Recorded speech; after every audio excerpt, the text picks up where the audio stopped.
Chers amis, merci de me faire le plaisir de vous présenter le nouveau guide que nous avons élaboré de prise en charge de la maladie thrombembolique veineuse. Travail qui a été fait grâce au concours précieux de nos amis de Sanofi Aventis. Mais avant cela, j'aimerais faire le point avec vous de l'état des lieux de la pratique de la thromboprophylaxie, que ce soit de par le monde et surtout au Maroc. Or, les thromboses veineuses profondes, je n'ai pas besoin de le rappeler, et leurs complications en embolie pulmonaire sont fréquentes et indissociables, donc ce qui justifie le concept de maladie thrombembolique veineuse. Donc c'est une seule maladie en quelque sorte. L'incidence, elle est devant vous et elle va crescendo avec l'âge pour atteindre des proportions très importantes au-delà de 80 ans. C'est une maladie qui reste sous-estimée parce qu'elle est très souvent silencieuse. La maladie ne se limite pas à la phase aiguë parce qu'il y a des possibilités qu'elle se complique, soit d'hypertension artérielle pulmonaire, soit de récidive, ou de maladies invalidantes, thrombotiques, dans 30% des cas. Et donc, voilà, c'est quelque chose qu'on traîne assez longtemps après. Les facteurs de risque sont multiples, mais on sait tous que la maladie vient surtout compliquer une autre pathologie ou un geste chirurgical. L'hospitalisation restant un des principaux facteurs de risque. Et les malades hospitalisés, dans leur grande majorité, présentent au moins un facteur de risque supplémentaire, c'est-à-dire en dehors de la chirurgie elle-même, voire 3 et plus dans 40% des cas. Les études autopsiques montrent que cette maladie ou l'embolie pulmonaire est responsable de 10% de la mortalité hospitalière. En gros, un malade sur 10 qui meurt à l'hôpital, il meurt d'embolie pulmonaire.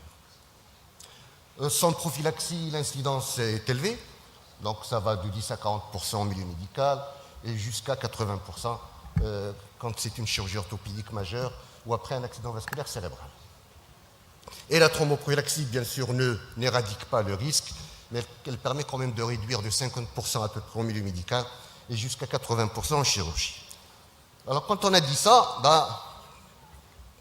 on peut se dire après que la pratique de la thromboprophylaxie, elle est fréquente. Sauf que le constat est tout à fait contraire. Et il n'y a qu'à voir cette étude qui est un peu vieille, mais qui est très importante parce qu'elle a concerné énormément d'hôpitaux de par le monde. C'est l'enquête Endors, j'imagine que vous la connaissez tous. Et cette enquête a montré en gros que au milieu hospitalier, à peu près 50% sont à risque de développer une maladie thrombembolique veineuse. Tous pays confondus, aussi bien les pays développés que ceux du tiers-monde. Mais quand on s'intéresse à la pratique de la thromboprophylaxie dans cette enquête, on se rend compte qu'il y a des pays qui font bien, jusqu'à 80%, mais qu'il y en a qui font très mal. Alors, tout à fait en bas, je crois que c'est le Bangladesh. Alors, le Maroc n'était pas concerné dans cette étude. Vous allez voir qu'on s'est rattrapé par la suite. Alors, toujours dans cette enquête, qu'est-ce qu'on constate? Que 52% effectivement donc, sont à risque de maladie thrombembolique veineuse, mais qu'il n'y a que 50% en gros qui reçoivent cette thromboprophylaxie, plus au milieu chirurgical qu'au milieu médical pour des raisons historiques. Vous savez qu'au milieu médical, on a commencé réellement à parler de thromboprophylaxie qu'au début des années 2000, le starter étant la fameuse enquête Medenox que vous connaissez tous. Alors, maintenant dans le détail, on voit qu'au milieu chirurgical, même quand il s'agit de prothèses de hanche ou de genoux, on n'atteint pas les 100%, parce qu'on devrait s'attendre normalement à ça, c'est 88%.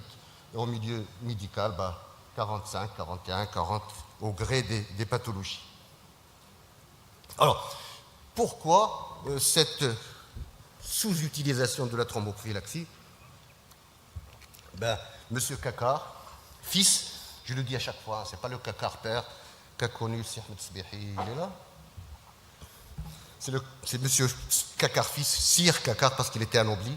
Donc lui, il dit que si les gens ne pratiquent pas la thromboprophylaxie telle qu'elle doit être faite, c'est parce qu'il y a une difficulté de changer les pratiques, et ça c'est valable pour tous les domaines, parce qu'il y a surtout une difficulté d'évaluer le risque et un encombrement, une confusion dans les recommandations. Il n'y a qu'à lire le rapport de l'ACCP, qui sort tous les 4 ans. Et bien pour ceux qui veulent consulter ce rapport, je leur souhaite du plaisir. Il est extrêmement difficile de s'y retrouver. C'est un pavé comme ça. Bien sûr, il y a la surestimation du risque hémorragique. Ça persiste. Alors, toujours Caca, qu'est-ce qu'il dit pour justement améliorer la compliance, améliorer la prescription?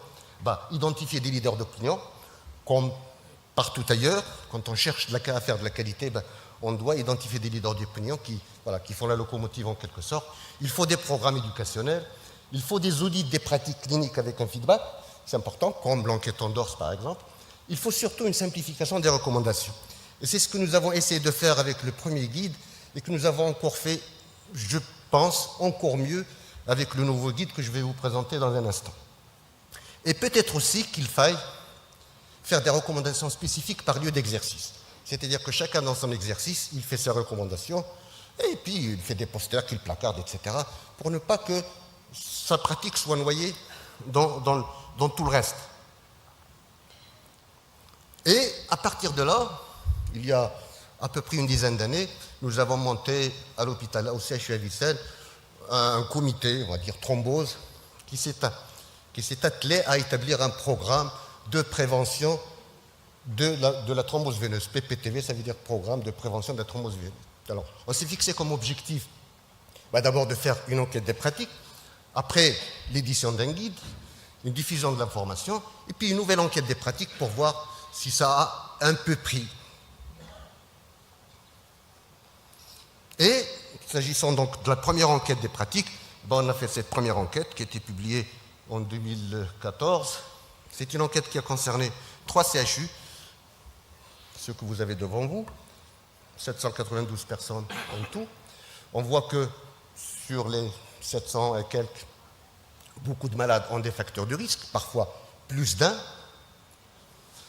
J'ai individualisé en particulier le cancer.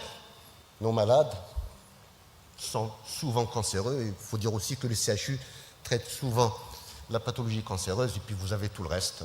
Ce n'est pas la peine que je vous donne les détails. Alors, ce qui nous intéressait, nous, c'est de savoir quelle était la pratique. Et donc, en gros, en milieu chirurgical, c'était 34,6% des malades hospitalisés qui recevaient la thromboprophylaxie. En milieu médical, moins 21,3%. Autant dire très peu. Alors maintenant, quand on s'intéresse à la concordance de cette pratique avec les recommandations, et on prend toujours la CCP comme référence, alors faire la concordance, ça veut dire prendre ceux qui ont besoin de thromboprophylaxie et qui la reçoivent, mais prendre aussi ceux qui n'ont pas besoin de la prophylaxie et qui ne la reçoivent pas. On fait la somme et on rapporte le tout au total. Ça nous fait une concordance, tous malades confondus, chirurgicaux et médicaux, 39%. Alors, au milieu médical, on faisait mieux, 37,6%. Au milieu chirurgical, à peu près pareil, autant pour moi. Donc ça, c'était la première enquête. Après, le programme éducationnel, ça passe aussi par des supports, on va dire, comme ceux-ci, qui ont fleuri à un certain moment dans les différents hôpitaux du CHU. L'édition du guide, vous le connaissez celui-là. Et puis, deuxième enquête, la première on l'a appelée enquête Avail, celle-ci on l'a appelée enquête Avail 2 ou Avail Monad, peu importe la dénomination, ce n'est pas encore publié, c'est en cours. Alors cette fois-ci, on a voulu inclure aussi bien les CHU que les hôpitaux ou quelques hôpitaux régionaux. Voilà, donc 4 hôpitaux universitaires, toujours pas Casa, pour ne pas le dire.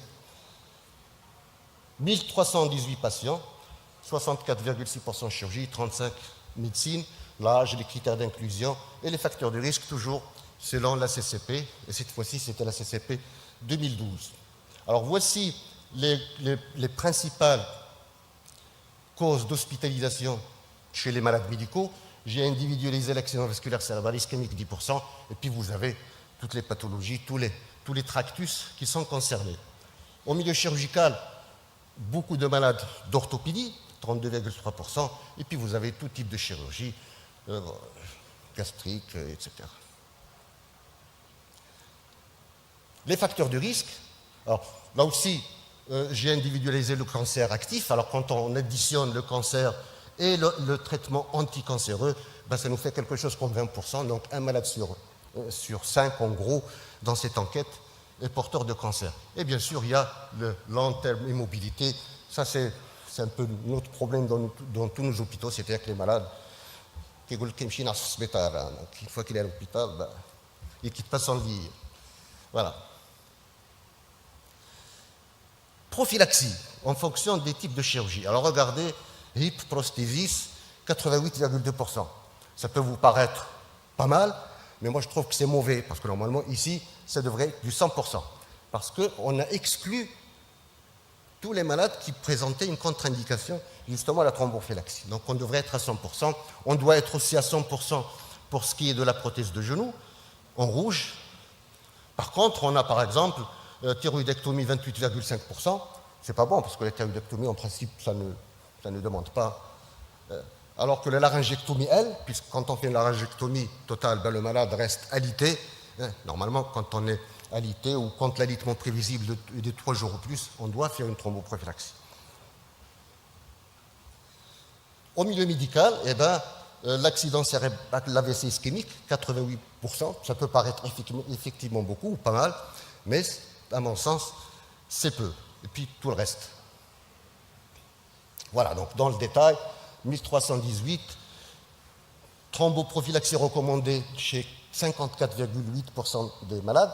Donc on est à peu près dans les 50% de l'enquête endorse et de la première enquête à veille. Sur les 54,8%, il y en a 66,8% qui ont reçu une thromboprophylaxie, et vous voyez que c'est beaucoup mieux que ce qu'on a eu dans la première enquête. Bon, j'ai la prétention de penser que c'est grâce à ce que nous avons fait, mais enfin, un peu d'autosatisfaction, n'est-ce pas? On fait très souvent dans l'autoflagellation. De temps en temps, il faut dire que oui, on a fait des choses bien. Voilà. Permettez-moi... Hein? Non? Yeah. Vous me permettez de faire ce... Mais fais baisse. Voilà, donc, mais parmi ceux qui n'ont pas besoin de thromboprophylaxie, il y en a quand même pas mal qui la reçoivent quand même, 42,9%. En gros, ça nous fait ce total que vous avez en bas, 39% en médecine, 62,8% en chirurgie. Ici, vous voyez que les chirurgiens, au milieu chirurgical, on fait mieux qu'au milieu médical, pour les mêmes raisons que j'ai citées tout à l'heure. Alors, dans le détail maintenant, alors regardez les malades chirurgicaux, c'est 60% sur les 50% qui sont à risque. Chez les malades médicaux, c'est 40,6% chez les 52,8% qui sont à risque. Toujours le même constat, milieu chirurgical mieux que le milieu médical. Maintenant, ce qui nous a étonné, c'est que quand on compare les hôpitaux universitaires aux hôpitaux régionaux, les hôpitaux régionaux, je me permets de les citer quand même, parce qu'il y en a ici qui ont investigué avec nous, Agadir, Marrakech, Beni Mellal et Meknès. Regardez, dans les hôpitaux régionaux, ils font mieux que dans les CHU, 69,3% contre 32,9%. Donc, messieurs, mesdames des CHU, bougez-vous un peu. Alors, les malades cancéreux, donc 49% à peine, alors que la chirurgie du cancer, voilà, c'est l'indication par excellence de la thromboprophylaxie. No cancer patient, voilà. Bref, c'est des résultats qui se passent de commentaires, donc je ne vais pas... Alors,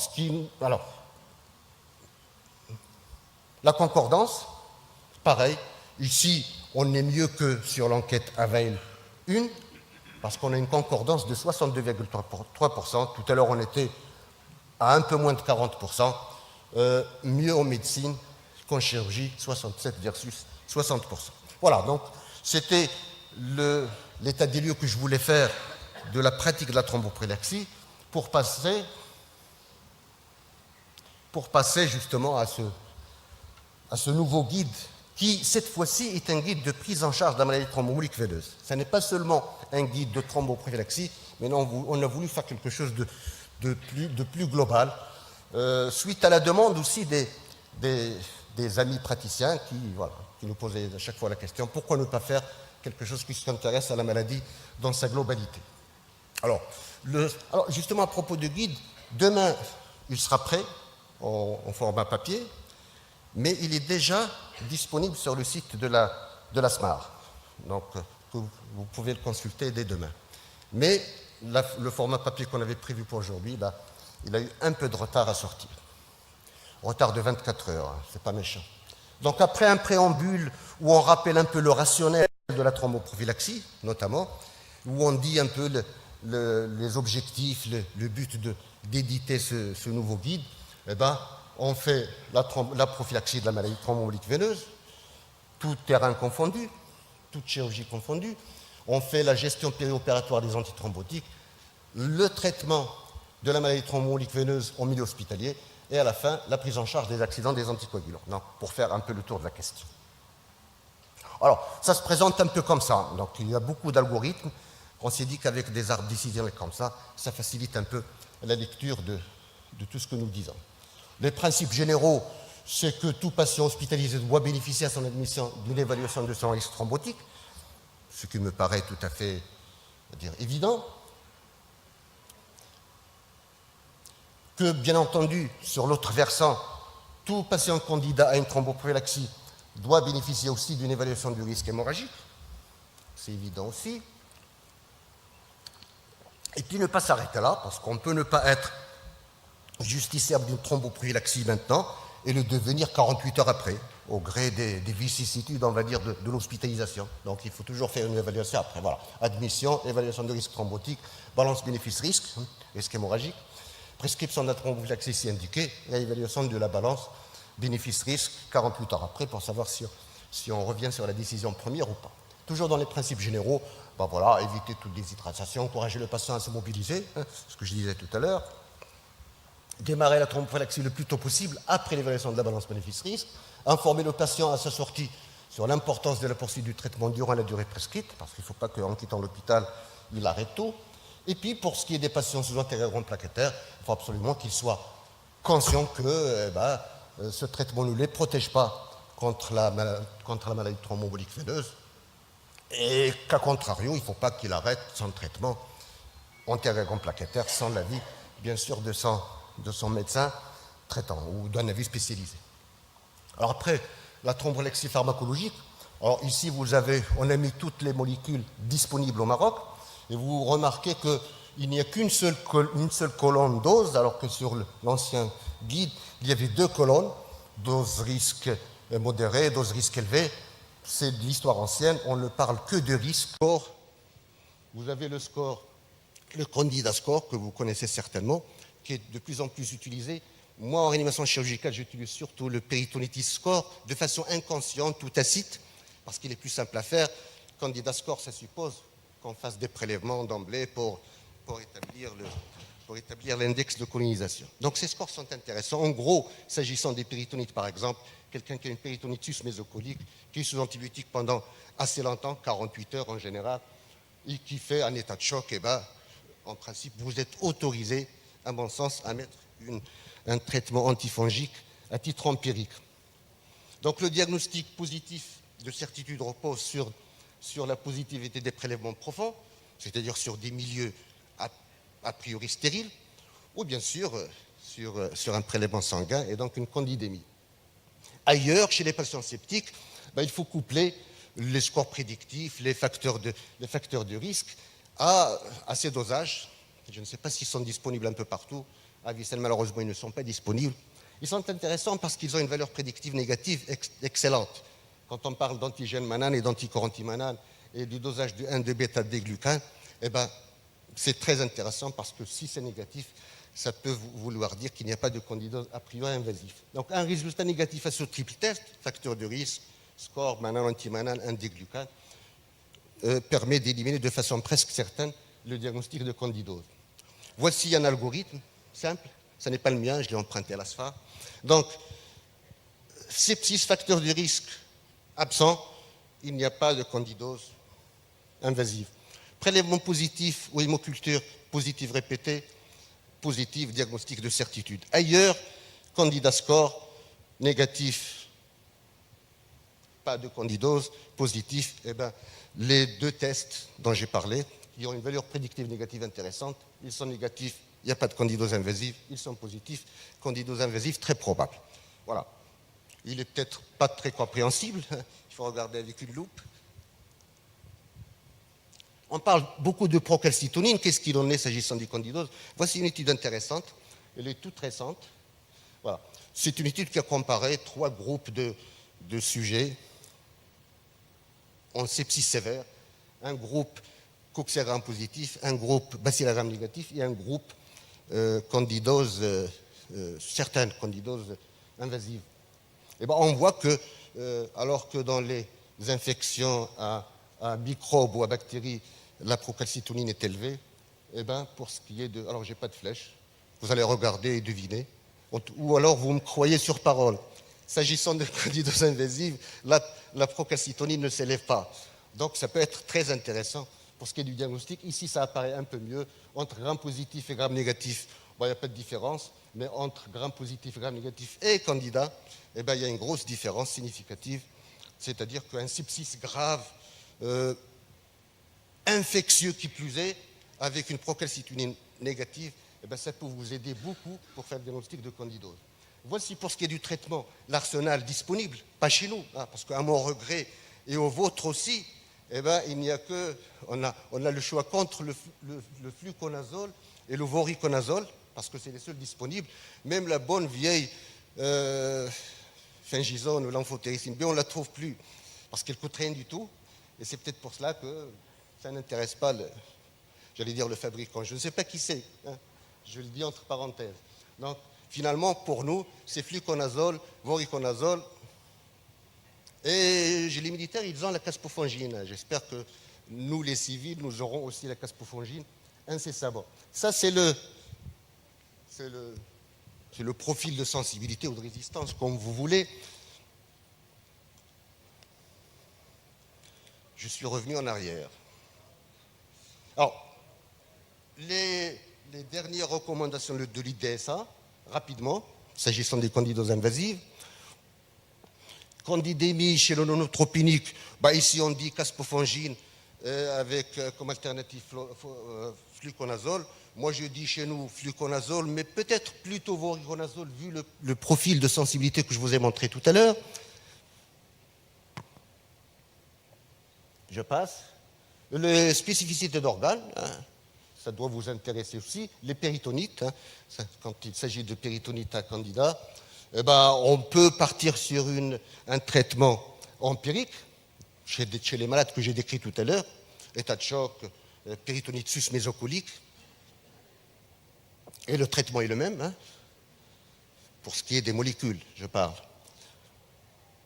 Les candiduries, ben, en gros, retenez que pour les candiduries, c'est à peu près pareil que pour les bactériuries quand elles sont asymptomatiques. Sauf que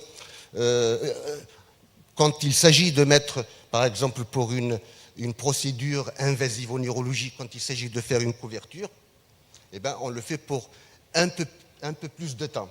En gros, quelqu'un qui a une candidurie qui est candidat, quelqu'un qui a une bactériurie qui est candidat à un geste urologique invasif, on met une antibiothérapie juste avant et on la prolonge 48 heures après, pas plus. Ici, il est dit qu'il faut la prolonger un peu plus et la démarrer un peu plus tôt. Hein. Mais disons, pour le reste, c'est à peu près pareil.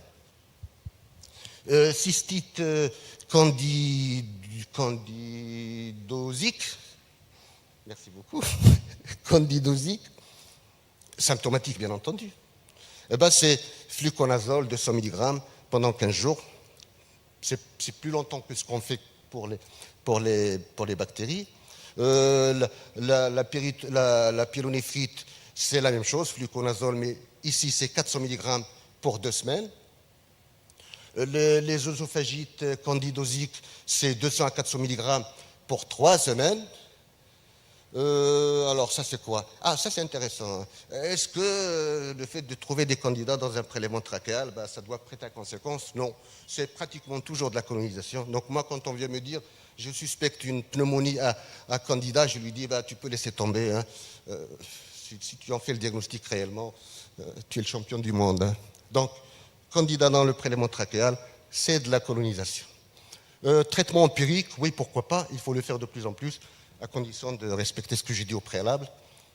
Les aspergilloses, alors j'ai 2 minutes pour vous parler rapidement d'aspergillose, ça je passe. Alors en gros, quand l'aspergillus est dans la nature, hein, donc au linal, si on linal et qu'on est comme vous, j'allais dire moi, mais moi je suis fumeur, hein, donc peut-être pas, donc il ne se passe rien. Quand on a une cavité, c'est l'aspergillome, c'est lui que je vois régulièrement en chirurgie thoracique. Sinon, c'est l'aspergillose chronique nécrotique. Et puis, quand on est immunodéprimé, on fait une aspergillose invasive. Ça, on le voit surtout en oncologie, mais de plus en plus en réanimation. Voilà, parce que ces groupes émergents, retenez-les, de plus en plus en réanimation, on en voit, parce qu'ailleurs, c'est les malades d'hématologie, c'est-à-dire ceux qui ont une allogreffe de cellules souches hématopoïétiques, ou les aplasiques, les leucémies aiguës. Je passe sur les critères diagnostiques. Ça, c'est la radiologie, très important. Vous suspectez une aspergillose pulmonaire, parce que l'aspergillose pulmonaire, c'est 85% des localisations de l'aspergillose. Ailleurs, c'est les sinus. Donc, n'oubliez pas de faire par la même occasion un scanner sinusien, parce que c'est le scanner que vous donne le diagnostic. Le cas échéant, c'est l'IRM. Donc, voici les signes, le halo, le croissant gazeux. La même chose, ça, c'est des images. Voilà, je passe très vite. Pour dire que, s'agissant du traitement, tout à l'heure j'ai dit choix entre Vorico et Fluco. Ici, c'est que voriconazole, hein, parce qu'il y a une résistance naturelle des aspergilloses, des aspergillus, toute espèce confondue, à tout le reste. Voilà, voriconazole et rien d'autre. 4 à 6 semaines, je conclus sur ça. Infection fréquente et grave, vous le savez. Intérêt d'un diagnostic et d'un traitement précoce, parce qu'il y va du pronostic. Diagnostic basé sur l'analyse clinique et des facteurs de risque. Alors, test direct, quand on peut, mais ils sont ou peu performants ou très difficiles de réalisation, parce qu'il faut aller faire des... n'est-ce pas? Je le dis entre parenthèses, le fait de trouver un aspergillus sur une hémoculture, c'est très souvent de la colonisation, hein, donc n'en tenez pas compte. Les tests indirects à forte valeur prédictive, négative dans les candidoses, mais positive dans les aspergilloses. Traitement, équinocandine ou fluconazole ou voriconazole, si candidose invasive. Ailleurs, c'est voriconazole, c'est aspergillus invasive. C'est 15 minutes pile, donc vous n'aurez droit à aucune question, et moi, par conséquent, à aucune réponse. Merci beaucoup.